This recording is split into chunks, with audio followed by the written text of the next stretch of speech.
Hey all, it is that time of year. I'm back from the National Mathcounts Competition and here to provide a solution on the most commonly missed problem in 2025.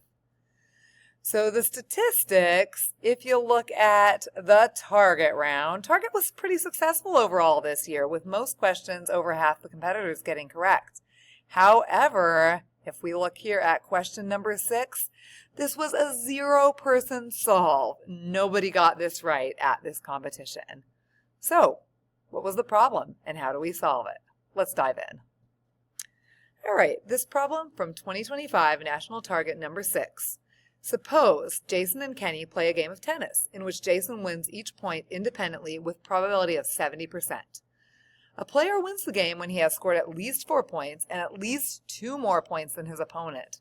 What's the probability that Jason wins the game? You're asked to express your answer to the nearest hundredth of a percent. So I solved this problem using cases. Casework really helps out here. And the winning cases were as follows. Jason could win the game with a score of 4-0. Jason could win with a score of 4-1. Jason could win with a score of 4-2. Or, sometime during the match, there's a tie at 3-3, and then Jason wins 2 consecutive points after it is tied. So he could win at this point. It could be like 5-3, 6-4, etc. All these cases that he could win 2 consecutive points after the tie, and then he wins by 2. So to win this, we want to find the probability of each case. Let's go one at a time. Case number 1, he could win with a score of 4-0. This one's probably the simplest to do. In this case, Jason's going to win 4-0. It has to be J, J, J, J. So since every time he has a 70% probability of winning, the chance of this happening is 0.7 or 70% to the 4th power. So he has 0.2401 of this scenario that he'll win 4-0. Okay, let's look at case 2. In this scenario, Jason wins with a score of 4-1. To win 4-1, an example of this could be Jason, Jason, then Kenny, then Jason in point order. So to find the probability of this, we can find 0.7 to the 4th because Jason scored 4 points, times 0.3 to the 1st because Kenny has scored 1 point.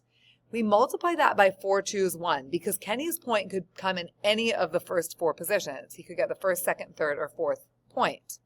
However, Jason has to score that 5th and final point, or the game would have already ended at a score of 4-0. So this case has a scenario, this has a probability of 0.28812. The third case is pretty similar. Jason's going to win with a score of 4-2. So here we have 0.7 to the 4th for Jason's points, 0.3 squared for Kenny's points, times 5 choose 2 for the position of Kenny's 2 points. He has to have 2 points in the first 5. Jason has to get that 6th and final point. Okay, and this is going to be an example here. Could be Jason, Jason, Kenny, Jason, Kenny, Jason. Something like that. This probability, if we multiply that out, is 0.21609. Then let's go through this 4th and final case, the toughest one, coming through a 3-3 tie. So a 3-3 tie will happen with the probability of 0.7 to the 3rd times 0.3 to the 3rd times 6 choose 3. Because, again, these points can occur in any order. None of the previous cases go through a 3-3 tie, so we're not overcounting. If there's not a tie at 3-3, then at point 4, somebody is going to win. However, we're only concerned with the situations after this when Jason comes out the victor. Let's look at the possible options for the next 2 points on the next slide. Okay, I'm going to continue this case. So for the next 2 points, we have 4 different outcomes. We can have JJ, JK, KJ, or KK.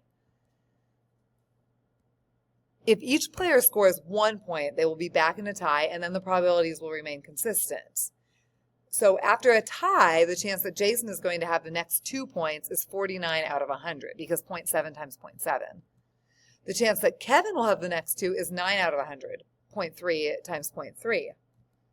The chance that it goes back to a tie is 42 out of 100 because we're doing the 0.7 times 0.3 times 2 for the 2 orders.